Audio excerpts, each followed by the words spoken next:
الحمد لله رب العالمين، والصلاة والسلام على سيد الأنبياء والمرسلين وعلى آله وصحبه أجمعين.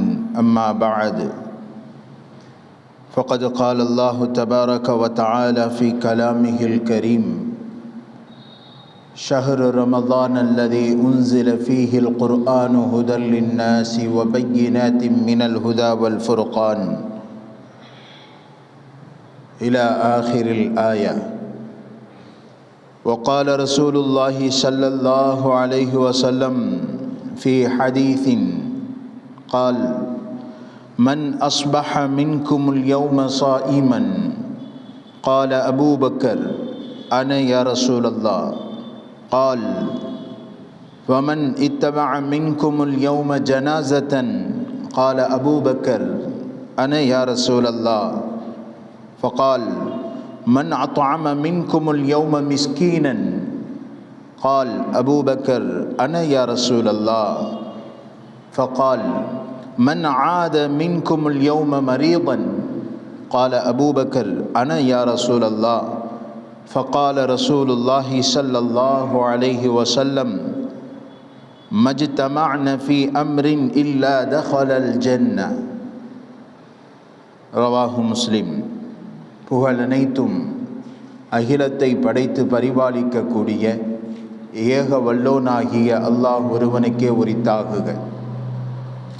சாந்தியும் சமாதானமும் ஈருலகத் தலைவர் சத்திய சன்மார்க்க போதகர் எம்பெருமானார் ரசூலே கரீம் ஸல்லல்லாஹு அலைஹி வஸல்லம் அன்னவர்கள் மீதும், அன்னாரின் வழியை அடிபிசகாது பின்பற்றி வந்த உத்தம சத்திய சஹாபாக்கள், தாபிஈன்கள், தபா தாபிஈன்கள், நாதாக்கள், நல்லவர்கள், குறிப்பாக இந்த ஜும்ஆவினுடைய தொழுகைக்கு வருகை தருகின்ற நம் அனைவரின் மீதும் அல்லாஹ்வினுடைய சாந்தியும் சமாதானமும் என்றென்றும் நிறைவாக உண்டாவதாகுக. அன்பிற்கும் இறை நேசத்திற்கும் உரித்தான அல்லாஹ்வின் நல்லடியார்களே,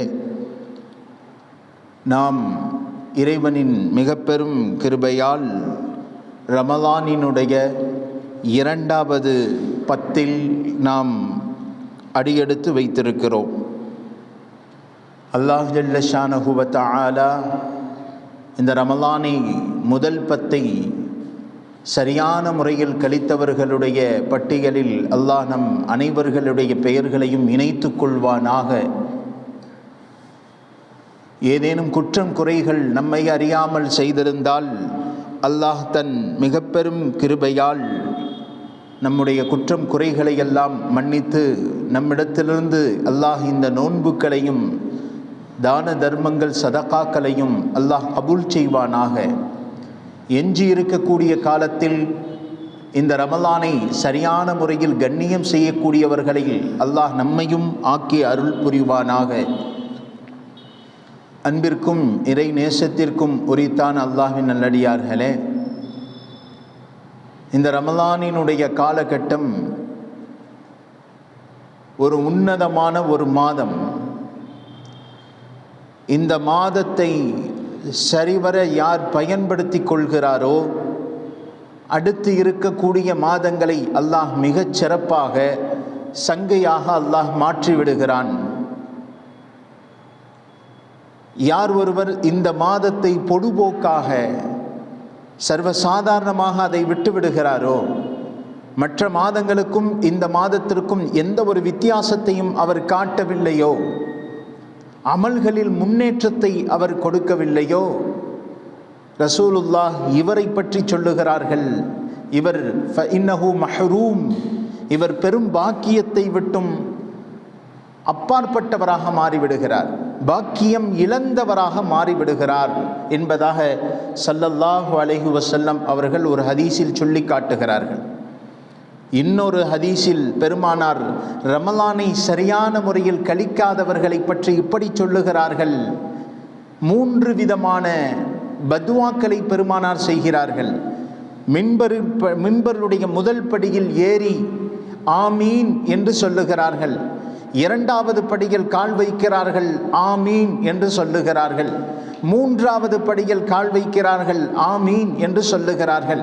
சஹாபாக்கள் பயானுடைய ஹுத்துபாவுடைய பிரசங்கம் முடிந்த பிறகு சஹாபாக்கள் பெருமானாரிடத்தில் கேட்கும் பொழுது பெருமானார் சொன்ன வார்த்தை இது: நான் மின்பர் படியினுடைய முதல் படியில் ஏறினேன். ஏறும் பொழுது ஜிப்ரீல் அலைஹிஸ்ஸலாத்து வஸ்ஸலாம் என்னிடத்தில் வருகை தந்தார்கள். சொன்னார்கள், யார் ஒருவர் பெற்றோரில் இருவரோ அல்லது இருவரில் ஒருவரை அடைந்து அவர்களுக்கு பணிவிடை செய்து அவர்களை சொர்க்கத்திற்கு அவர்களின் மூலமாக செல்லவில்லையோ அவரின் மீது நாசம் உண்டாவதாக என்று ஜிப்ரீல் அலைஹிஸ்ஸலாம் சொன்னார்கள். நான் அதற்கு ஆமீன் என்று சொன்னேன். இரண்டாவது படியில் நான் கால் வைக்கும் பொழுது பெருமானார் இந்த ஒரு வார்த்தை சொன்னார்கள்: ஜிப்ரீல், யார் ஒருவர் ரமலானை அடைந்தும் அல்லாஹ்வினுடைய பொருத்தத்தை அவர் பெற்றுக்கொள்ளவில்லையோ இவரின் மீது சாபம் உண்டாவதாக என்பதாக ஜிப்ரீல் சொல்ல நான் ஆமீன் என்றேன். மூன்றாவதாக, என் பெயர் கூறப்பட்டு யார் ஸலவாத்து சொல்லவில்லையோ அவரின் மீது சாபம் உண்டாவதாக நான் ஆமீன் என்று சொன்னேன் என்பதாக பெருமானார் ஸல்லல்லாஹு அலைஹி வஸல்லம் சொல்லி காட்டுகிறார்களே. ஆனால் இந்த மூன்று பதுஆக்களிலிருந்து நாம் மிக முக்கியமாக கவனிக்கப்பட வேண்டியது இதுதான். ரமலானினுடைய காலம் மிக முக்கியமான பருவம். இதை குர்ஆனுடைய ஓதுவதோடு நாம் போட்டி போட்டுக்கொள்வது, அமல்களில் தன்னைத்தானே முற்படுத்துவது, அல் குர்ஆனை ஓதுவது, தான தர்மங்கள் சதக்காக்களில் தன்னைத்தானே அதிகமாக இணைத்து கொள்வது, இது எதுவரைக்கும் நாம் முற்படுத்தி கொண்டே இருக்கிறோமோ அல்லாஹ் இந்த ரமலானை நம்மிடத்திலிருந்து கபூல் செய்கிறான். ஒரு நல்ல அமலை ஒருவர் செய்ய வேண்டும் என்று நாடிவிட்டால் முதல் கட்டமாக அவரை வழிகெடுப்பதற்காக வேண்டி ஷைத்தான் சில வேலைகளை செய்வானாம். எப்பொழுதுமே ஷைத்தான் ஒரு சாதாரணமான ஆள் கிடையாது. அவன் முஅல்லிமுல் மலாயிகா, உலகத்திற்கு அனுப்பப்படுவதற்கு முன்னதாக மலக்குகளுக்கெல்லாம் பாடம் எடுத்தவன் ஷைத்தான்.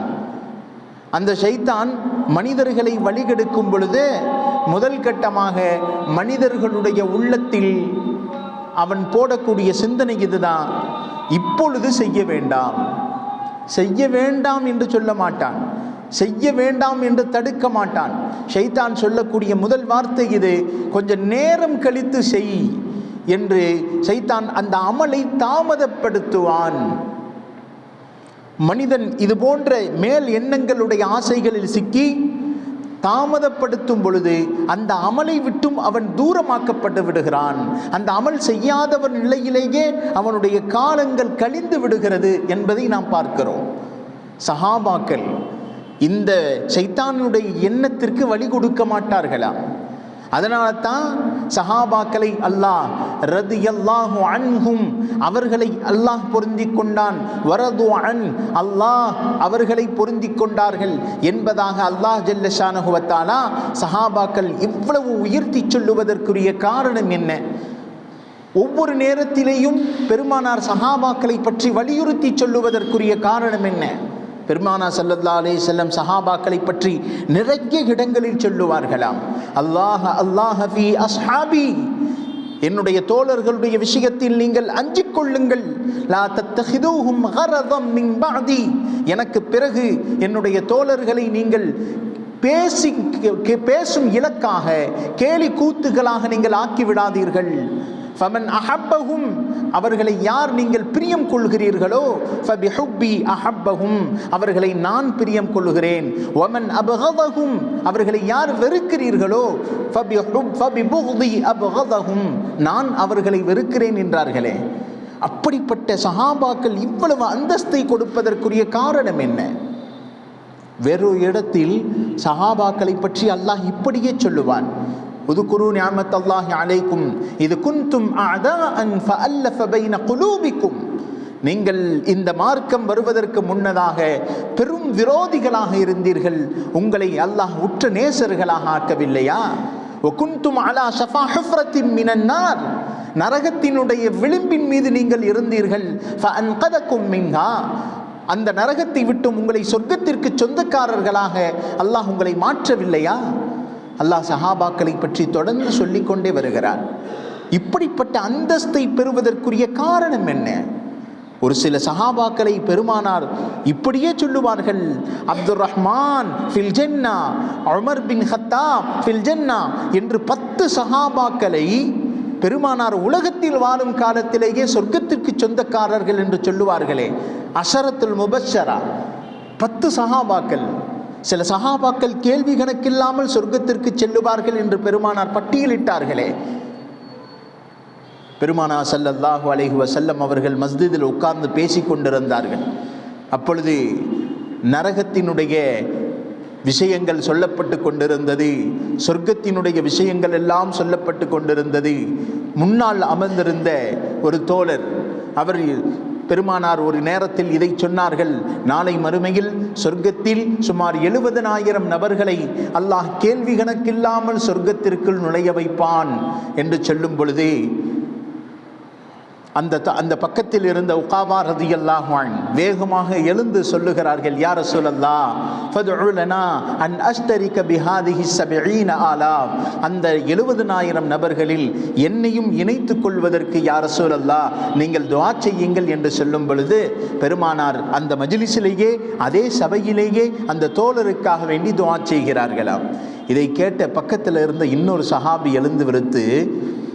சஹாபி எழுந்து சொல்லுகிறார், யா ரசூலல்லாஹ் எனக்கும் அந்த துஆவை செய்யுங்களேன் என்று சொல்லும் பொழுது பெருமானார் சொன்னார்கள், அது சபகக உக்காஷா உன்னை விட முந்திக் கொண்டார் என்றார்களே. அமல்களினுடைய ஆர்வம், தேட்டம். அப்ப பெருமானார் ஸல்லல்லாஹு அலைஹி வஸல்லம் ஒரு அமலை சொல்கிறார்கள் என்று சொன்னால் முதல் கட்டமாக அந்த அமலை கெடுப்பதற்காக வேண்டி ஷைத்தான் பல்வேறு எண்ணங்களை அவருடைய மனதில் உதிக்கச் செய்கிறான். சஹாபாக்கள் அந்த எண்ணத்திற்கு இடம் தராது முதலில் அந்த அமலை முடிப்பார்கள், அதற்கு பிறகு மற்ற அமல்களை செய்வார்கள். வரலாற்றில் நீங்கள் நிறைய அமல்களை நீங்கள் எடுத்து பாருங்கள். உக்பா ரலியல்லாஹு அன்ஹு அவர்கள் அறிவிக்கக்கூடிய ஹதீஸ். இவங்க உக்பா ரலியல்லாஹு அன்ஹு ஒரு நேரத்தில் பெருமானாருக்கு பின்னால் அமர்ந்து தொழுது கொண்டிருந்தாங்க. சொல்றாங்க, ஸல்லைத்து வரா அன்-நபி ஸல்லல்லாஹு அலைஹி வஸல்லம் பில் மதீனா அல் அஸர். பெருமானாருக்கு பிறகு நான் பின்னால் உட்கார்ந்த அசர் தொழுகையை நான் மதீனா நகரத்தில் தொழுது கொண்டிருந்தேன். அடுத்து சொல்றாங்க, ஃபஸல்லம சும்ம கால மஸ்ரஅன். பெருமானார் சலாம் கொடுத்தாங்க. சலாம் கொடுத்தது தான் தாமதம். இந்த உக்பா ரலியல்லாஹு அன்ஹு வேகமாக எழுந்து வீட்டை நோக்கி ஓடோடி செல்லுகிறார். சஹாபாக்களுக்கெல்லாம் ஆச்சரியம். இன்னும் தொழுகை பரிபூர்ணமாக முடிந்து எல்லாரும் வீட்டிற்குள் செல்லவில்லை, அதற்குள் இந்த உக்பா வேகமாக எழுந்து வீட்டிற்கு செல்லுகிறாரே என்று எல்லோரும் அந்த உக்பாவையே பார்க்கிறார்களாம். நேராக வீட்டிற்கு சென்று ஒரு சிறு அமலை முடித்துவிட்டு வந்து அந்த மஜ்லிஸில் தொழுகையினுடைய சபையில் இணைந்து கொள்கிறார்கள். பெருமானார் ஸல்லல்லாஹு அலைஹி வஸல்லம் அவர்கள் போன காரணத்தை கேட்கிறார்கள். அது சொல்லுகிறார்கள், ஃபகத் ذكرت شيئا من تبر عندنا فكرهت ان احتسب فامرت بقسمتي يا رسول الله. எவ்வளவு அழகான வார்த்தை! யா ரசூலல்லாஹ், நான் வீட்டில் ஒரு ஜகாத்துடைய ஏழைக்கு சொந்தமான ஒரு வெள்ளியின் கட்டியை நான் வீட்டில் வைத்து விட்டு வந்திருந்தேன். அது இருப்பது என்னுடைய உள்ளத்தை உறுத்தி கொண்டே இருந்தது. எந்த நிலையில் நான் அதை விட்டுவிட்டு இந்த உலகத்தை விட்டு பிரிந்து விடுவேனா என்று நான் அஞ்சிக் கொண்டிருந்தேன். எனக்கு எந்த நேரத்தில் மௌத்து வந்துவிடும் என்று தெரியாது. எனவே ஏழைகளுக்கு சொந்தமான இந்த வெள்ளிக்கட்டி என்னுடைய உள்ளத்தில் ஒரு உறுத்தலாகவே இருந்தது, பாரமாக இருந்தது. எனவேதான் அதை நான் வேகமாக ஏழைகளுக்கு பங்கிடும்படி கட்டளையிட்டு வந்து விட்டேன் யா ரசூலல்லாஹ். சஹாபாக்களுக்கு ஒரு அமலை செய்யும் பொழுது எவ்வளவு துரிதமாக அந்த வேலையை செய்ய வேண்டும் என்று நாடுவார்களோ அதை ஷைத்தானுடைய எண்ணத்திற்கு அவர்கள் இடம் கொடுக்க மாட்டார்கள். நிறைய நம்முடைய சஹாபாக்களுடைய வரலாறுகளில் நாம் பார்க்கலாம். ஜாபிர் ரலியல்லாஹு அன்ஹு அவர்கள் அறிவிக்கக்கூடிய இன்னொரு ஹதீஸ் அவங்க அறிவித்து காட்டுறாங்க, கால ரஜுலுன் லின்னபியி ஸல்லல்லாஹு அலைஹி வஸல்லம் ஃபீ யௌமி உஹத். உஹதுடைய யுத்த களம், உக்கிரமாக போர் நடந்து கொண்டிருக்கக்கூடிய நேரம். அந்த யுத்த களத்தில் பெருமானாரிடத்தில் ஒருவர் வருகிறார். அரஐத இன் குதில்த ஃபஐன அன கால். யா ரசூலல்லாஹ், நீங்கள் போருக்கு வர வேண்டும் என்று சஹாபாக்களை எல்லாம் சொல்லுகிறீர்கள். நானும் போருக்கு நான் ஆர்வத்தோடு வந்து விட்டேன். நான் போருக்கு வந்து நான் கொல்லப்பட்டு விட்டால் நான் என்ன எனக்கு என்ன கிடைக்கும் என்று சொல்லி கேட்கிறார். நான் கொல்லப்பட்டு விட்டால் அல்லது வெற்றி கொள்ளப்பட்டு விட்டால் எனக்கு என்ன கிடைக்கும் என்று சொல்லும் பொழுது ஸல்லல்லாஹு அலைஹி வஸல்லம் சொல்லுகிறார்கள், ஃபகால் அன்த அன ஃபில் ஜன்னா, நீயும் நானும் சொர்க்கத்தில் நான் இணைந்து இருப்போம் என்று சொல்லும் பொழுது அந்த மனிதர் பக்கத்தில் கையில் ஒரு பேரிச்சம்பளத்தை வைத்திருந்தார். கையில் ஒரு பேரிச்சம்பளத்தை வைத்த நிலையில் தான் ரசூலுல்லாஹ்விடத்தில் கேள்வி கேட்டாராம். எந்த அளவிற்கு வருகிறது என்று சொன்னால், நாம் அந்த இடத்தில் நின்றிருந்தா கொஞ்ச நேரம் கழித்து தான் போயிருக்கலாமே, அல்லது வெற்றி கொள்ளுவாங்களா தோல்வியா பார்க்கலாம் என்று நாம் யோசித்திருப்போம். இந்த சஹாபாக்கள் எந்த நிலவிற்கு வந்திருக்கிறாங்கன்னு சொன்னால், தன்னுடைய கையில் இருந்த பேரிச்சம்பளங்களை தூக்கி எறிந்துவிட்டு வேகமாக போர்க்களத்திற்குள்ளே படைக்குள்ளே புகுந்து விட்டார். அதே இடத்திலேயே அவர் ஷஹீதாக்கப்பட்டு விட்டார். நிரந்தர சொர்க்கத்திற்கு தன்னை சொந்தமாக ஆக்கிக் கொண்டார். வரலாறுகளில் பதிவு செய்கிறார். தாமதிக்கவில்லை. ஒரு அமல் பெருமானார் அவர்களுக்கு முன்னால் எடுத்து காட்டிவிட்டால் அந்த அமலை எவ்வளவு சீக்கிரம் செய்ய வேண்டுமோ அவ்வளவு சீக்கிரமாக சஹாபாக்கள் இந்த அமலை முடித்து விடுவார்கள் என்பது நிறைய சான்றுகள் நம்மால் பார்க்க முடிகிறது. நிறைய அமல் ஆர்வத்தோடும் தேட்டத்தோடும் சஹாபாக்கள் நபியவர்களிடத்தில் கேட்டு கேட்டு அமல் செய்வார்களாம். கேட்டு கேட்டு அமல் செய்வார்கள். ஒரு தோழர் வேகமாக வருகிறார். அபூ ஹுரைரா ரலியல்லாஹு அன்ஹு அவர்கள் அறிவிக்கிறாங்க, இன்னா அராபியன் அத்தன் நபி ஸல்லல்லாஹு அலைஹி வஸல்லம் கால், ஒரு கிராமவாசி ஒருவர் வேகமாக ரசூலுல்லாஹ்விடத்தில் வருகிறார். வந்து சொல்லுகிறார், துல்லனி அலா அமலின், யா ரசூலல்லாஹ், நீங்கள் நிறைய அமல் சொல்கிறீங்க, இதை செய்ய அதை செய்யன்னு நிறைய சொல்கிறீங்க, எனக்கு ஷார்ட்டாக சொல்லணும், ஷார்ட் அண்ட் ஸ்வீட்டாக ஒரு குறிப்பிட்ட அமலை சொல்லித்தாங்க, நான் அதை உறுதியாக பற்றி பிடித்து அமல் செய்கிறேன் என்று சொல்லிவிட்டு பெருமானாரிடத்தில் ஒரு அமலை கேட்கிறார். எப்படிப்பட்ட அமல்? அவர் கேட்பதை ஹதீஸிலே பதிவு செய்திருக்கிறாங்க. துல்லனி அலா அமலின் தஹல்துல் ஜன்னா, அந்த அமலை நான் செய்தால் நான் சொர்க்கத்திற்கு நேராக போக வேண்டும், அப்படிப்பட்ட எனக்கு ஒரு அமலை நீங்கள் சொல்லித்தாருங்கள் என்று பெருமானாரிடத்தில் சொல்லும் பொழுது கால் ரசூலுல்லாஹி ஸல்லல்லாஹு அலைஹி வஸல்லம் சொல்லி காட்டுகிறார்கள், அந்த அபுதல்லாஹ லா துஷ்ரிக் பிஹி ஷைஆ, முதல் கட்டமாக நீ அல்லாஹ்விற்கு இணை வைக்காத நிலையில் நீ உலகத்தில் வணக்கம் செய்ய வேண்டும். எந்த இணையையும் நீ வைக்கக்கூடாது. எனக்கு ரிசுக்கு தருவது அல்லாஹ், எனக்கு வாழ்வில் கஷ்டங்கள் வருவது இன்பங்கள் வருவது அத்துணையும் அல்லாஹ்வின் புறத்திலிருந்து தான் வருகிறது என்ற உறுதியான ஏகத்துவ எண்ணத்தை உள்ளத்தில் கொண்டு இருக்க வேண்டும். இரண்டாவது சொல்றாங்க, வத்துகீமுஸ் ஸலாத்தல் மக்தூபா, ரெண்டாவது விஷயம், 5 வேளை ஃபர்லான தொழுகையை நீ சரியாக தொழுதுவிடு. ரொம்ப சிம்பிள். மக்தூபா ஃபர்லான நீ தொழுகையை 5 நேர தொழுகையை நீ நிறைவேற்றிவிடு. மூன்றாவது சொல்றாங்க, உனக்கு கொஞ்சம் காசு அதிகமாக இருந்துச்சா ஏழைகளுக்கு ஜகாத்தை கொடு. வதூதி ஜகாத்தல் ஃபரீதா, காசு அதிகமாக இருந்துச்சு, காசு இல்லை கொடுக்க வேண்டும் என்ற அவசியம் இல்லை, ஜகாத்தான செல்வத்தை நீ கொடுத்து விடு. அடுத்து நான்காவது அமலாக வதசூமு ரமலான், ரமலானுடைய மாதம் வந்துவிட்டால் ஃபர்லான நோன்பை சரியாக வைத்துவிடு. ஐந்தாவது, இந்த 4 அமல்களை எப்பொழுது ரசூலுல்லாஹ் சொன்னார்களோ சொன்னவுடன் தான் தாமதம். உடனே இவர் சொல்லுகிறார், வல்லதி நஃப்ஸி பியதி, என் உயிர் யார் கைவசம் இருக்கிறதோ அந்த ரப்பின் மீது சத்தியமாக, லா அஸீது அலா ஹாதா, இதைவிட நான் அதிகமாகவும் செய்ய மாட்டேன், இதைவிட நான் குறைத்தும் விட மாட்டேன்.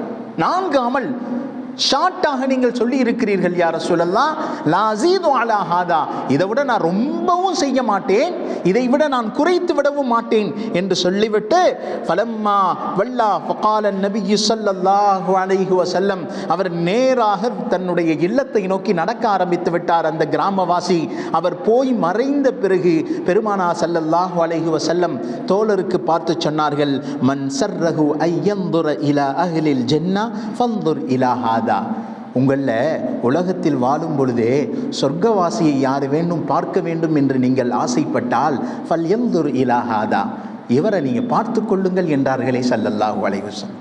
சின்ன அமல், ஒரு சின்ன அமல் உறுதியோடு நாம் செய்வதை அல்லாஹ் விரும்புகிறான். தொடர்ந்து செய்ய வேண்டும், உறுதியோடு செய்ய வேண்டும். அது நிலையாக செய்வதை அல்லாஹ் ஜல்ல ஷானஹு வ தஆலா நாடுகிறான் என்றால், நாம் அல்லாஹ்விடத்தில் நாம் ஒரே நேரத்தில் 1000 ரக்காத்துக்கள் தொழுவதை விட 2 ரக்காத்துக்கள் தினமும் தொழுவதை அல்லாஹ் விரும்புகிறான். சின்ன சின்ன அமல்களை தொடர்ந்து செய்வது, சாப்பிட்டு முடித்தவுடன் ஓதக்கூடிய துஆ, சாப்பிடும்போது பிஸ்மில்லா, முடித்தவுடன் அல்ஹம்துலில்லா, தண்ணீர் குடிக்கும் பொழுது பிஸ்மில்லா, இப்படி சின்ன சின்ன அமல்கள் தொடர்ந்து செய்வதை அல்லாஹ் அடியார்களிடத்திலிருந்து விரும்புகிறான். இப்படிப்பட்ட தொடர் அமல்களை நாம் செய்யும் பொழுது அல்லாஹ் நிறைய பஷாராத்துக்களை தருகிறான், நிறைய நன்மைகளை தருகிறான். ஒரு தோழர் ஒருவர் மக்களுக்கு தொலைவைத்துக் கொண்டிருந்தால் ரசூலுல்லாஹுடைய காலத்தில் இமாமாக பணியாற்றினார். அந்த காலத்தில் அரபுகளுக்கு எல்லாத்தையும் அரபியில் சொன்னாலும் குர்ஆன் ஓதினாலும் அவர்களுக்கு அர்த்தம் விளங்கும். அப்படிப்பட்ட அரபியர்கள். அவர் இமாமாக பணியாற்றினார். நபி அவர்களுடைய காலத்தில் ஒரு கூட்டத்திற்கு தொலை வைக்கும் பொழுது அவர் வித்தியாசமாக ஒரு புது செயலை செய்தார். என்ன செயல்? தக்பீர் கட்டுவார், அல்ஹம்துலில்லாஹி ரப்பில் ஆலமீன் என்ற சூறாவை ஓதுவார். அதற்கடுத்து ஒரு துணை சூறா எப்பொழுதும் இமாம்கள் ஓதுவதைப் போல ஓதிவிட்டு ருக்கு செய்ய மாட்டார், இன்னொரு சூறாவையும் சேர்த்துக்கிடுவார். அது என்ன சூறா? குல் ஹுவல்லாஹு அஹத் அல்லாஹு ஸமத் லம் யலித் வலம் யூலத் வலம் யகுல் லஹு குஃபுவன் அஹத். இந்த சின்ன சூறா எப்பொழுதுமே சேர்த்து கொண்டே இருந்தாராம், எப்பொழுதுமே சேர்த்து சேர்த்து ஓதுவார். அதுக்கப்புறம் தான் ருக்கு செய்வாராம். மக்களுக்கு புதிதாக போனது. இது என்ன, ரசூலுல்லாஹ்வே சொல்லித்தராத ஒரு அமலை இவர் புதிதாக இணைத்து செய்கிறாரே, என்ன காரணம் இது? நபி அவர்கள் இதை தெரிந்தால் கோபப்படுவார்களா அல்லது அனுமதிப்பார்களா என்னவென்றே தெரியவில்லையே. இவர் ஒவ்வொரு தொழுகையிலேயும் இந்த சூறாவை சேர்த்து சேர்த்து ஓதுகிறாரே. இந்த கூட்டம் நேராக ரசூலுல்லாஹ்விடத்தில் சென்று விட்டது.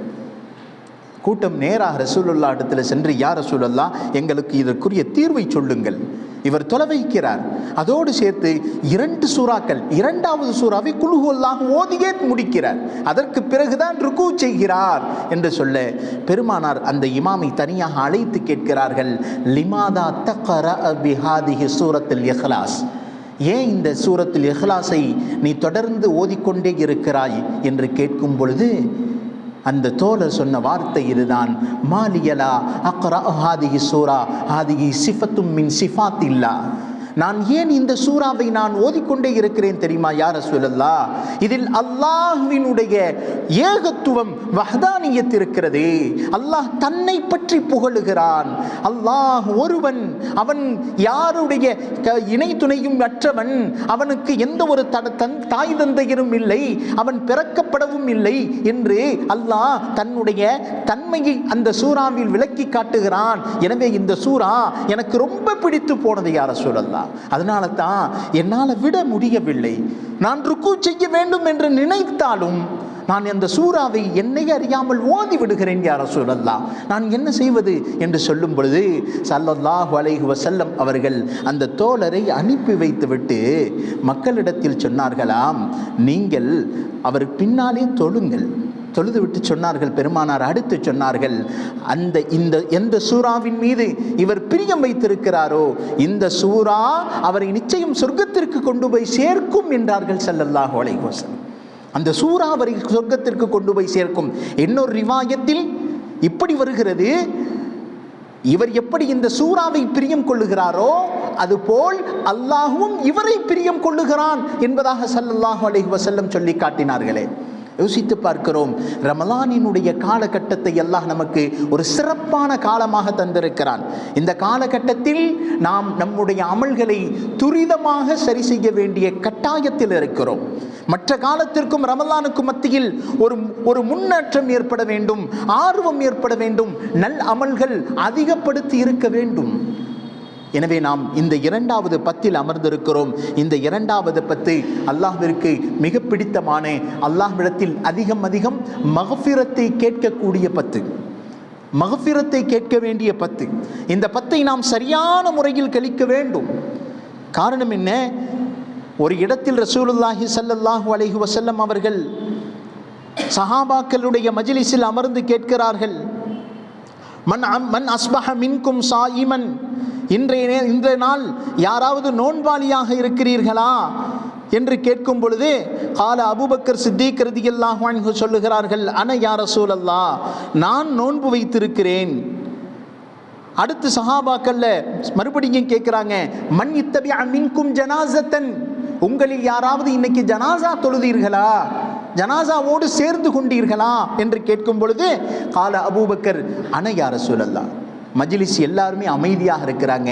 அபூபக்கர் சித்தீக் ரலியல்லாஹு அன்ஹு எழுந்து சொல்றாங்க, நான் இன்றைக்கு ஜனாசாவில் கலந்து கொண்டேன்.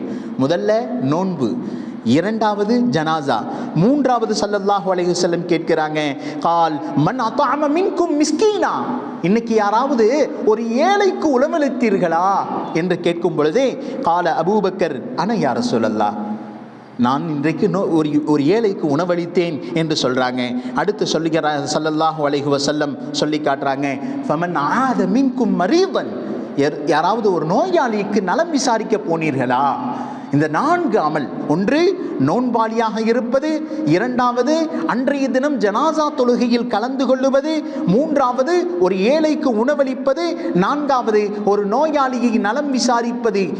இந்த 4 அமல் சொல்லி முடிச்சோன்னு ஸல்லல்லாஹு அலைஹி வஸல்லம் எல்லா அமலுக்கும் அபூபக்கர் சித்திக் எழுந்து சொல்றாங்களே அப்படின்னு பார்த்துட்டு நபி அவர்கள் மற்ற எந்த ஒரு தோழரும் எழலை. அந்த நேரத்தில் ரசூலுல்லாஹி ஸல்லல்லாஹு அலைஹி வஸல்லம் சொல்லி காட்டுறாங்க, மனிஜ்தமஅன ஃபீ அம்ரின், இந்த 4 அமலும் யாரிடத்தில் ஒரு சேர பெற்று விட்டதோ, ஒரே நாளில் இந்த 4 அமலும் யாரிடத்தில் ஒரு சேர பெற்று விட்டதோ, இல்லா தஹலல் ஜன்னா, நிச்சயமாக அல்லாஹ் அவரை சொர்க்கத்தில் நுழைய வைப்பான் என்றார்கள் ஸல்லல்லாஹு அலைஹி வஸல்லம். முஸ்லிம் ஷரீஃபில் பதிவு செய்யப்பட்டிருக்கக்கூடிய ஹதீஸ்.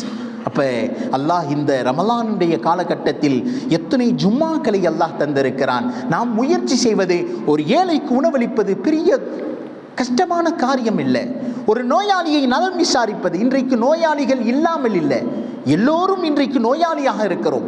ஏதேனும் ஒரு பிரச்சனையை அல்லாஹ் வைத்திருக்கிறான். ஒரு நோயாளியை சுன்னத்திற்காக வேண்டி நலம் விசாரிப்பலாம். எப்படி இருக்கிறீங்க, நல்லா இருக்கிறீங்களா, உடல் ராகத்தாக இருக்கிறதா, கவலைப்படாதீங்க, அல்லாஹ் இன்னும் மென்மேலும் உங்களுக்கு அல்லாஹ் உடல் ஆரோக்கியத்தை தரலாம். ஒரு துஆவை செய்துவிட்டு நாம் வருவது, இதுதான் நோயாளியை நலம் விசாரிப்பது. ரொம்ப கஷ்டமான காரியம் அல்ல. ஒரு ஏழைக்கு உணவளித்து ஒரு நோயாளியை நலம் விசாரிப்பது. அடுத்து பெருமானா ஸல்லல்லாஹு அலைஹி வஸல்லம் சொல்றாங்க, ஒரு ஜனாசாவில் கலந்து கொள்வது, இது வாய்ப்பு இருக்கும், இருக்காது, சொல்ல முடியாது. ஆனா இந்த 3 அமல்களையாவது குறைந்தபட்சம் செய்துவிட்டு அல்லாஹ்விடத்தில் துஆ செய்வது, யா அல்லாஹ் இன்னைக்கு ஜனாசா இல்லை, அதனால நான் இருந்திருந்தால் நிச்சயம் நான் ஜனாசாவில் கலந்திருப்பேன் என்ற ஒரு எண்ணத்தை வைத்தால் நிச்சயம் அல்லாஹ் இந்த 4 அமலையும் செய்தவர்களுடைய பட்டியலில் நம்மை இணைக்க மாட்டானா? யோசித்து பார்க்கிறோம். அப்போ இந்த ரமலானினுடைய காலத்தை சரியான முறையில் நாம் பயன்படுத்த வேண்டும். அல்லாஹ் ஜல்ல ஷானஹு வ தஆலா அப்படிப்பட்ட ரமலானை சரியான முறையில் பயன்படுத்தி ரய்யான் என்னும் சுவனபதியின் வாசலில் பிரவேசிக்கக்கூடிய நல் அடியார்களில் நம் அனைவர்களையும் அல்லாஹ் ஆக்கி அருள் புரிவானாக. வ